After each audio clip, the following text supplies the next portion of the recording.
वंदे भारत, मैं हूं सांची त्यागी। आप देख रहे हैं भारत तक। भारत एक अमन पसंद देश है, इस बात को पूरा विश्व स्वीकारता है।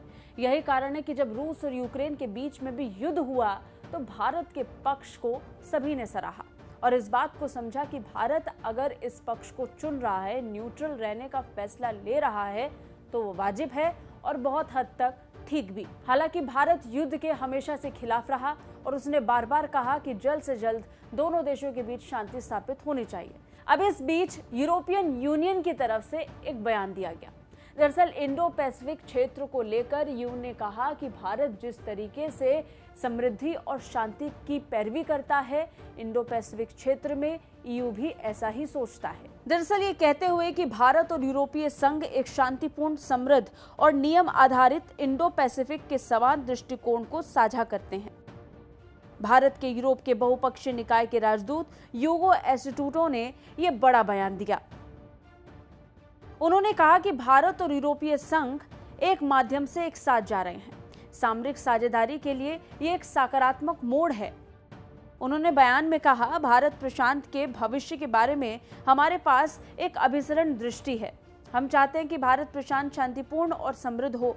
हम चाहते हैं कि ये खुला और नियम आधारित हो और ये भी अब हमारी रणनीति बातचीत का हिस्सा है।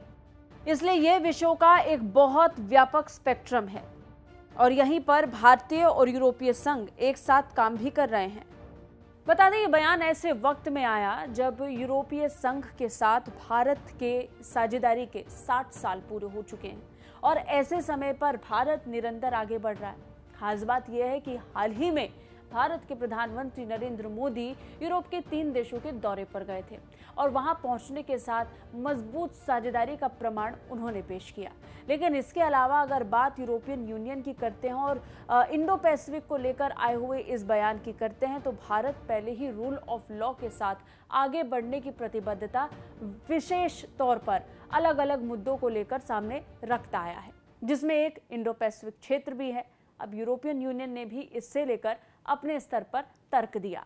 I think Erasmus is another important facet of the partnership between the European Union and India, which is gaining strength by the day. It's an extremely important aspect of this partnership. Erasmus is now focusing on some of the major challenges we are facing together, be it climate or digital. बयान में उन्होंने कहा कि आप जो देख रहे हैं वो हमारे संबंधों का प्रगतिशील विस्तार और गहनता है।